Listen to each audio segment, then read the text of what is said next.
Plus का होता है, धनात्मक प्रवृत्ति का। न्यूट्रॉन न्यूट्रल होता है, न्यूट्रॉन पर कोई आवेश नहीं होता। आगे बढ़ते हैं दोस्तों। नेक्स्ट प्रश्न, निकट दृष्टि दोष से पीड़ित व्यक्ति को क्या प्रभाव पड़ता है? कौन सा लेंस लगाना चाहिए? पहले तो हमें यही नहीं पता होना चाहिए।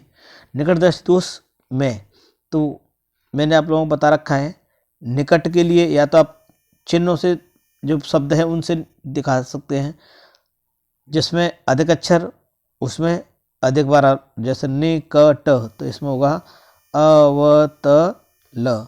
अगर दूर दृष्टि दोष है, दूर तो दूर में कम वाला उत्तल। वैसे भी याद कर सकते हैं आप दू ऊ, तो दूर दृष्टि दोष के निवारण के लिए उत्तल लेंस का प्रयोग होता है और निकट दृष्टि दोष के निवारण के लिए अवतल लेंस का प्रयोग होता है। तो पहले तो यही है कि निकट दृष्टि दोष के दूर करने के लिए अवतल लेंस का इस्तेमाल होता है। अब देखते हैं निकट दृष्टि दोष में क्या होता है दोस्तों। निकट दृष्टि दोष में निकट का साफ साफ दिखाई देता है लेकिन दूर की वस्तु दिखाई नहीं देती। तो पास की वस्तु साफ साफ दिखाई नहीं देती, गलत। पास बैठ कर क्या हम चाय नहीं पी सकते? बिल्कुल नहीं। देखना बिल्कुल बंद हो जाता है? बिल्कुल नहीं। तो इसका दोस्तों राइट आंसर हो जाएगा दूर की वस्तु साफ दिखाई नहीं देती है। दूर की वस्तु साफ दिखाई नहीं देती है। अगला प्रश्न है, ये एक न्यूमेरिकल है। एक अवतल दर्पण की फोकस दूरी 10 सेंटीमीटर है, दर्पण की वक्रता त्रिज्या क्या होगी? दोस्तों आपको एक फॉर्मूला पता होगा, F बराबर R/2। F बराबर R/2। यदि हम R निकालेंगे यहाँ से क्रॉस मल्टीप्लाई करके तो R बराबर होता है, अब हमें वक्रता त्रिज्या निकालनी है तो वक्रता त्रिज्या R बराबर होगी 2F। तो ये 2 गुणा F का मान कितना है? 10 सेंटीमीटर। तो इसका जो दोस्तों राइट आंसर आ जाएगा 20 सेंटीमीटर। कितना आ जाएगा? 20 सेंटीमीटर। तो उम्मीद है दोस्तों समझ में आया होगा।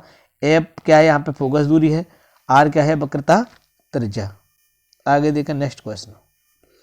अगला प्रश्न है, स्वस्थ नेत्र का निकट बिंदु होता है? स्वस्थ नेत्र का निकट बिंदु होता है क्या 30 सेंटीमीटर पर होता है, 25 सेंटीमीटर होता है, अनंत पर होता है, या कहीं पे भी नहीं होता? तो निकट स्वस्थ नेत्र का निकट बिंदु, पहले तो दोस्तों हमें निकट बिंदु ही ज्ञात समझना होगा कि निकट बिंदु होता क्या है। जैसे मान लीजिए ये कोई हमारी आँख है, अब इस आँख से वो मैक्सिमम दूरी जहाँ पर हमारी आँखें साफ साफ बिना किसी तनाव के किसी वस्तु को देख सकें, वही होती है स्पष्ट दृष्टि की न्यूनतम दूरी। तो मान लीजिए कोई वस्तु रखी है यहाँ पे O डैश, ये कोई ऑब्जेक्ट रखा है, ये हमारी आँख है, तो यहाँ से 25 सेंटीमीटर की दूरी पर कोई हमारी आँख पे कोई तनाव महसूस नहीं होगा, तो 25 सेंटीमीटर होती है, उसी को कहते हैं नियर पॉइंट या निकट बिंदु। दोस्तों फार पॉइंट होता है एक दूर बिंदु, क्या होता है? दूर बिंदु। दूर बिंदु क्या होता है? दूर बिंदु होता है अनंत। दूर बिंदु क्या होता है?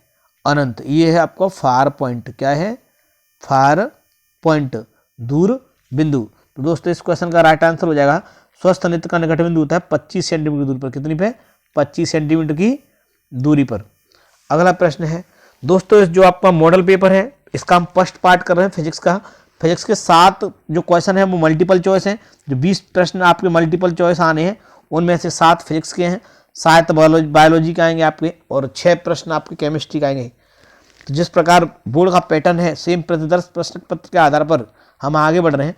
देखिए दोस्तों अगला क्वेश्चन, प्रश्न है डायनामो में रूपांतरण होता है। जो डायनामो है वो किस ऊर्जा को किस ऊर्जा में कन्वर्ट करता है, हमें ये जानना है। हमें ये जानना है। यांत्रिक ऊर्जा को ध्वनि ऊर्जा में करता है, या विद्युत ऊर्जा को प्रकाश ऊर्जा में करता है, विद्युत ऊर्जा को यांत्रिक ऊर्जा में करता है, या यांत्रिक ऊर्जा को विद्युत ऊर्जा में करता है। तो डायनामो का क्या कार्य है, यही हमें इस प्रश्न में बताना है। तो दोस्तों डायनामो क्या करता है? यांत्रिक ऊर्जा को ध्वनि ऊर्जा में कौन कन्वर्ट करता है? दोस्तों बारी बारी से सब पे चर्चा करते हैं। लाउड स्पीकर कौन करता है ध्वनि ऊर्जा में? यांत्रिक ऊर्जा को ध्वनि ऊर्जा में, सॉरी लाउड स्पीकर नहीं होगा, इसका जो लाउड स्पीकर होता है वो तो विद्युत ऊर्जा को ध्वनि ऊर्जा में कन्वर्ट करता है लाउड स्पीकर। यांत्रिक ऊर्जा को ध्वनि ऊर्जा में करते हैं वाद्य यंत्र। वाद्य यंत्र जैसे आपका हारमोनियम है, ये इस प्रकार के जो वाद्य यंत्र होते हैं वो ध्वनि ऊर्जा में, यांत्रिक ऊर्जा को ध्वनि ऊर्जा में कन्वर्ट करते हैं। विद्युत ऊर्जा को प्रकाश ऊर्जा में वैद्युत बल्ब कौन करता है? वैद्युत बल्ब। विद्युत धारा को यांत्रिक ऊर्जा में करता है मोटर, विद्युत मोटर। विद्युत मोटर क्या करती है? बिजली से चलती है और हमें पानी प्रोवाइड कराती है, तो ये कौन है? विद्युत मोटर। दोस्तों डायनामो को क्या कर रहा है? यांत्रिक ऊर्जा को विद्युत ऊर्जा में कन्वर्ट करता है, वो करता है डायनामो। क्या करता है? डायनामो करता है यांत्रिक ऊर्जा को विद्युत ऊर्जा में। तो इसका राइट आंसर हो जाएगा डी फॉर डायनामो। अगला प्रश्न देगा दोस्तों, वायु के सापेक्ष किसी द्रव का क्रांतिक कोण, वायु के सापेक्ष किसी द्रव का क्रांतिक कोण 30 अंश है, उस द्रव का अपवर्तनांक ज्ञात कीजिए। तो दोस्तों क्वेश्चन सॉल्व करने के लिए पहले हमें पूरा पैटर्न पता होना चाहिए सॉल्व करने का। पहले सॉल्व लिख सकते हैं, उसके बाद आप लिखेंगे गिवन, या हिंदी में लिखेंगे दिया है। आप पहले देखें दिया क्या क्या है। आपको क्रांतिक कोण दिया है, क्रांतिक कोण को अंग्रेजी में क्रिटिकल एंगल कहते हैं, इसीलिए इसे सी से दर्शाते हैं। सी बराबर दिया है 30 अंश। दोस्तों अब हमें फॉर्मूला पता होना चाहिए अपवर्तनांक क्रांतिक कोण संबंध का। फॉर्मूला क्या होता है? एन बराबर 1/sin सी होता है, 1/sin सी होता है। तो दोस्तों यदि हम 1/sin सी का मान रख देंगे यहाँ पे, सी का मान, तो ये हो जाएगा sin 30 अंश। अब हमें पता होना चाहिए दोस्तों sin 30 अंश का मान क्या होता है। चूंकि आप जानते हैं जो sin 30 अंश है, 30 अंश उसका मान होता है 1/2। तो यहाँ पे लिखेंगे आप, ये हो जाएगा 1/1/2। जब ये 2 ऊपर जाएगा तो यहाँ पे n बराबर आ जाएगा 2। ये इसका क्या कहलाएगा? आंसर कहलाएगा। दोस्तों एक बार पुनः आप देखें ध्यान से, जैसे वायु का आपको क्रांतिक कोण दिया है, क्रांतिक कोण सी होता है, फॉर्मूला होता है n बराबर 1/sin सी।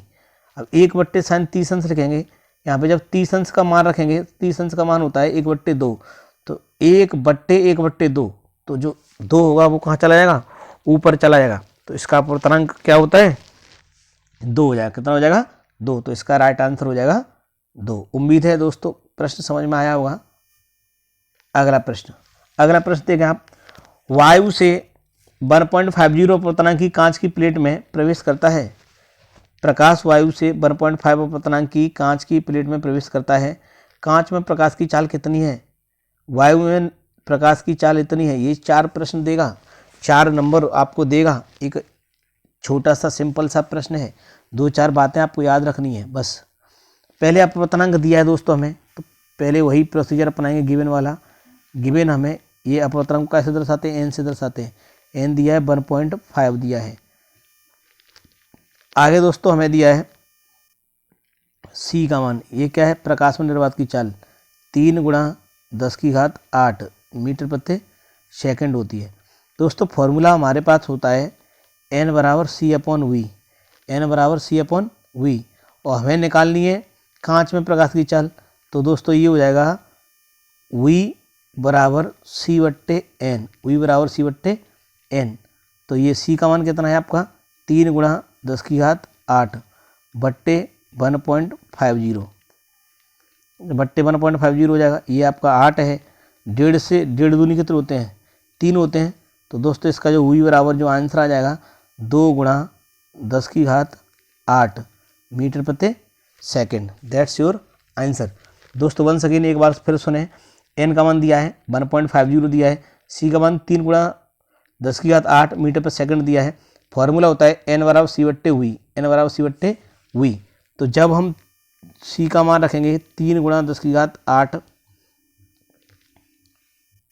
3 गुणा 10 की घात 8, जब हम एक बार पुनः देंगे आप, जब हम C का मान रखेंगे यहाँ पे 3 × 10⁸ बट्टे में जब 1.50 रखेंगे, दोस्तों हम क्या करेंगे, इस जो 1.50 है या तो आप 2 जीरो ऊपर बढ़ा लेंगे, इस पॉइंट को उठाएंगे तो ऊपर हो जाएगा 300 बट्टे 150 गुणा 10 की घात 8, या आप डायरेक्ट काट देंगे तो 0 से 0 कट जाएगा, 15 × 15 15 दूनी 30। तो जो इसका आंसर आ जाएगा V का वो 2 गुणा 10 की घात कितना आ जाएगा 8। यही कांच में प्रकाश की चाल होगी। तो ये इसका उम्मीद है दोस्तों समझ में आया होगा प्रश्न। अगला देखें प्रश्न दोस्तों। अगला प्रश्न है 4 ओम 8 ओम 12 ओम तथा 24 ओम प्रतिरोध की 4 कुंडलियों को किस प्रकार संयोजित करें कि इसके संयोजन से अधिकतम एक बार अधिकतम प्राप्त हो सके प्रतिरोध और एक बार निम्नतम प्राप्त हो सके। तो जो प्रतिरोध का मात्रक होता है दोस्तों वो ओम होता है। अब यहाँ पे प्रतिरोध के आपको फॉर्मूले पता होने चाहिए। तो श्रेणी क्रम के लिए प्रतिरोध का फॉर्मूला होता है R बराबर R1 plus R2 plus R3 plus R4 up to dot dot, चाहे 4 दिए हों चाहे 6 दिए हों, हमें कुछ भी हो सकता है। यदि हम प्रतिरोधों को श्रेणी क्रम में जोड़ते हैं तो श्रेणी क्रम में प्रतिरोधों का जो मान होता है वो अधिक से अधिकतम होता है, अधिकतम प्राप्त होता है। समांतर क्रम में प्रतिरोध का फॉर्मूला क्या होता है, पहले फॉर्मूले जान लेते हैं। 1/R बराबर 1/R1 plus 1/R2 plus 1/R3 plus 1/R4, ये होता है समांतर क्रम का फॉर्मूला। किसका होता है, समांतर क्रम का फॉर्मूला। तो दोस्तों ये आप क्वेश्चन याद रखें, फॉर्मूले याद रखें। अब देखते हैं क्वेश्चन, प्रश्न सॉल्व करते हैं। तो अधिकतम के लिए हम फर्स्ट पहले ये वाला पार्ट कर रहे हैं। फर्स्ट के लिए क्या करेंगे आप, तो R बराबर फॉर्मूले सब R1 plus R2 plus R3 plus R4 सबको जोड़ देंगे आप।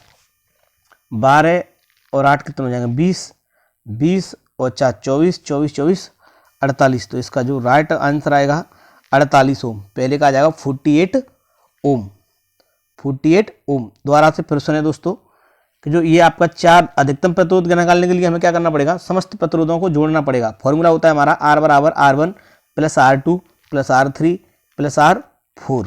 तो 24 और 12, 24 और 12 आपके हो जाएंगे 38, 38 और 4 आपके 36 हो जाएंगे, 36 और 4 40 और 4 48। तो इसका मान आएगा आपको फाइनल 48। अब देखें दोस्तों बी वाला प्रश्न। इसके लिए हमें क्या करना, निम्नतम प्रतिरोध प्राप्त हो सके उसके लिए हम एक बट्टे वाला फॉर्मूला लगाना है। 1/4 हो जाएगा प्लस 1/8 हो जाएगा प्लस 1/12 हो जाएगा प्लस 1/24 हो जाएगा। तो दोस्तों इसका एलसीएम लेंगे, एलसीएम आ जाएगा 24। 4 का भाग देंगे 24 में, 4 6 24 तो 6 आ जाएगा, 6 × 6 8 3 24 तो 3 × 3 प्लस ये आपका हो जाएगा 12 दूनी 24 तो 2 × 2 प्लस 24 × 24 1/R। तो दोस्तों ये हो जाएगा 9, 9 1 10 और 2 12। तो ये हो जाएगा 12/24। अब यहीं काट देंगे 12 × 12 12 दूनी 24। जब क्रॉस मल्टीप्लाई करेंगे दोस्तों यहाँ हो जाएगा 1/R। जब क्रॉस मल्टीप्लाई किया जाएगा तो R बराबर 2 ओम, R बराबर 2 ओम। यही आपका आंसर है। ये आपका क्या है, आंसर है दूसरे का। निम्नतम प्रतिरोध हमें 2 ओम मिला है और अधिकतम प्रतिरोध कितना मिला है 48। उम्मीद है दोस्तों समझ में आया होगा प्रश्न। आगे देखें, अगला प्रश्न है दोस्तों, यहाँ पर 2 प्रतिरोधों को जोड़ा गया है। दिए गए परिपथ में 1.5 एम्पीयर की धारा प्रवाहित हो रही है। तो हमें 2 क्वेश्चन ज्ञात करने हैं। फर्स्ट है इसमें प्रतिरोध आर का मान निकालना है, ए और बी के बीच विभवांतर निकालना है। प्रतिरोध आर का मान, ओम का नियम दोस्तों आपने पढ़ा होगा, वी बराबर आई आर। अब आर बराबर क्या हो जाएगा, आर बराबर हो जाएगा वी बट्टे आई। तो हमें आर का मान निकालना, वी का मान 3 दिया है आपको, 3 दिया है, और आर का मान कितना दिया है, यहाँ कैपिटल आर तो हमें निकालना है, लेकिन आई दी है मेरे पास 1.5, तो 1.5 का इसमें पॉइंट हटाएंगे 30 हो जाएगा, 15 दूनी 30, तो यहाँ से आर बराबर आ जाएगा 2 ओम। जो ये आर का मान दिया ये वाला, ये आपका 2 ओम आ गया। कितना हो गया, 2 ओम, 2 ओम आ गया। अब हमें क्या निकालना है दोस्तों, अब हम फर्स्ट का मान, फर्स्ट क्वेश्चन हमने सॉल्व कर लिया। यहाँ पे फर्स्ट क्वेश्चन हमारा सॉल्व हो गया। आर का मान कितना आया है, 2 ओम आया है, क्योंकि यहाँ पे वी का मान दिया आपको, वी बराबर 3 वोल्ट दिया है और आई बराबर 1.5 एम्पियर दिया है। इससे हमने आर का मान निकाल लिया, 2 ओम आ गया। अब ए और बी के बीच विभवांतर निकालना है। यहाँ मुझे ए से पहुँचना है बी तक। क्या रास्ते अलग अलग हैं, जहाँ से रास्ते अलग अलग होते हैं वो, जैसे ही रास्ते अलग होते हैं तो फिर क्या होता है, ब्रेकअप हो जाता है। तो हमें जहाँ से भी, जब भी ब्रेकअप होगा तो समांतर क्रम याद होगा। ब्रेकअप से हमें याद करना है क्या, समांतर क्रम। जब एक ही रास्ता होता है तो जितने भी प्रतिरोध एक ही रास्ते में पड़ते हैं वो सब होते हैं श्रेणी क्रम में। कैसे क्रम में, श्रेणी क्रम में। तो ये सब श्रेणी क्रम में आ जाएंगे। तो टोटल ए और बी के बीच विभवांतर, तो पहले टोटल आर निकालेंगे आप, कुल आर, कुल रेजिस्टेंस निकालने के लिए फॉर्मूला अभी बताया था थोड़ी देर पहले ही, आर बराबर R1 plus R2 plus R3। तो टोटल आर ए भी निकालेंगे आप, तो 3 ओम प्लस आर का मान आया 2 प्लस 4, तो ये आपका आ जाएगा 4 3 7 और 2 9, ये आ जाएगा आपका 9 ओम। आर ए बी का तुल्य प्रतिरोध कितना आ गया, 9 ओम। अब हमें सेकंड क्वेश्चन सॉल्व करना है। सेकंड क्वेश्चन के लिए हमें क्या निकालना है, ए बी के बीच विभवांतर निकालना है। ए बी के बीच विभवांतर निकालना है। ए बी के बीच विभवांतर निकालने के लिए फॉर्मूला होता है वी बराबर आई इंटू आर। आई का मान आपको पता है 1.5 है और आर का मान हमने, लेकिन ए बी वाला आर लेना है, तो ए बी का मान कितना है, 9 आया है। कितना आया है, 9 आया है। अब 9 का आप 1.5 में मल्टीप्लाई कर देंगे तो इसका 9 पंजे 45 की 5 आंसुल 4, 9 1 9 4 13, 1.5 फॉर्मूला पॉइंट लगा देंगे एक अंक बाद। तो इसका जो तुल्य विभव आ जाएगा आपका, कुल विभवांतर आएगा 13.5 वोल्ट, 13.5 वोल्ट आ जाएगा। कितना आ जाएगा, 13.5 वोल्ट। उम्मीद है दोस्तों ये प्रश्न समझ में आया होगा, तो दोबारा से सुने। अब यहाँ पे हमें आर ए भी निकालना है, ए से लेकर बी तक, यहाँ से लेकर यहाँ तक आना है हमें। तो इसके लिए हमें क्या करना पड़ेगा, सेम सीमा रेखा पे चल रहे हैं, एक ही रास्ते पे चल रहे हैं, तो जितने भी प्रतिरोध पड़ेंगे वो सब कैसे होंगे, श्रेणी क्रम में। कैसे होंगे, श्रेणी क्रम में। तो टोटल आर ए भी निकाल लिया हमने, 9 ओम आया है। वी बराबर होता है आई आर, बीच विभवांतर निकालना है। तो आई का मान हमें 1.5 दिया है, आर का मान कितना दिया है, 9। 1.5 और 9 को मल्टीप्लाई करेंगे 13.5 आएगा। तो यही आपका आंसर है दोस्तों। ये यदि आप वहाँ पे नहीं समझ पाए हैं तो ये भी देखें आप, आंसर पूरा सॉल्व रखा है, दे रखा है, तो इसको आप एक बार नज़र करें और देखें। और यदि आपको वीडियो अच्छी लग रही है तो चैनल को लाइक करें और सब्सक्राइब करें, दोस्तों से भी करवाएं, और जितने भी आपके फ्रेंड्स हैं उनसे बोलें यदि आपको समझ में आ रहा है तो। आगे देखें दोस्तों, लास्ट प्रश्न है और बहुत ही इम्पोर्टेंट प्रश्न है। एक विद्युत परिवर्तन में किसी चालक में बहने वाली विद्युत धारा का मान। तो दोस्तों विद्युत धारा का मान तो पहले आप, मैंने बताया था गिवन लिखें फॉर्मूले में। विद्युत धारा को कैसे दर्शाते हैं, आई से, आई बराबर दिया 10 एम्पियर, आई बराबर दिया 10 एम्पियर प्रति सेकंड, मतलब टी बराबर कितना है, 1 सेकंड। इलेक्ट्रॉनों की, बहने वाले इलेक्ट्रॉनों की गणना कीजिए यदि इलेक्ट्रॉन पर आवेश। तो दोस्तों फॉर्मूला होता है Q बराबर आई गुणा टी, Q बराबर आई गुणा टी। और एक होता है, अगर आपको, चूंकि यू नो दैट, आपने सुना होगा ये Q बराबर एन ई, Q बराबर एन ई। तो दोस्तों यहाँ से फॉर्मूला बन जाता है आपका, Q की जगह हम क्या रखेंगे, एन ई बराबर आई गुणा टी। तो अब एन बराबर बन जाएगा आई गुणा टी बट्टे ई। इस फॉर्मूले से हमें एक इलेक्ट्रॉन पर आवेश इतना है, इससे बहने वाले इलेक्ट्रॉनों की संख्या निकालनी है। तो ये जो फॉर्मूला बना है, अभी हमने केवल ट्रैक बनाया है, ट्रेन चलानी है, केवल फॉर्मूला बनाया है, अभी प्रश्न सॉल्व नहीं हुआ है। एन बराबर आई इंटू टी अपॉन ई। आई का मान दिया है 10, टी का मान 1 सेकंड दिया है, और इसका ई का मान 1.6 इंटू 10⁻⁻19 कूलम दिया है। तो दोस्तों देखें, यहाँ क्वेश्चन सॉल्व करते हैं। एन का मान निकालना है हमें। फॉर्मूला था आई का मान दिया है 10 गुणा टी का मान दिया है 1 बट्टे 1.6 गुणा 10 की घात माइनस के 19। इस पॉइंट को उठाएंगे आप तो ये 100 आ जाएगा। कितना हो जाएगा? 100 हो जाएगा। जब इस 100 का 16 का भाग देंगे, 16 पंजे 80, 16 छक्के 96, 6 बार चला जाएगा, 4 बचेगी। पॉइंट लगाएंगे, जीरो बढ़ाएंगे, 16 दूनी 32, 16 दूनी 32 तो 8 बचेगा। फिर जीरो बढ़ाएंगे, 16 पंजे 80 गुणा 10 की घात जब ऊपर जाएगी तो क्या की हो जाएगी? प्लस की हो जाएगी। किसकी हो जाएगी? प्लस की हो जाएगी।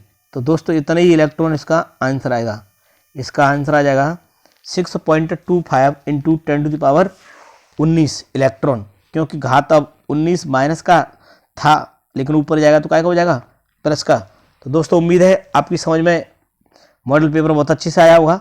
सेकंड पार्ट के लिए बहुत जल्द आने वाला है, बने रहें। Thank you for watching. Thank you. Please subscribe my channel, like share and video हर विद्यार्थी तक पहुंचाएं। घर घर में विद्या, सब पढ़ें सब बढ़ें, आओ जीनियस बने। Thank you for watching.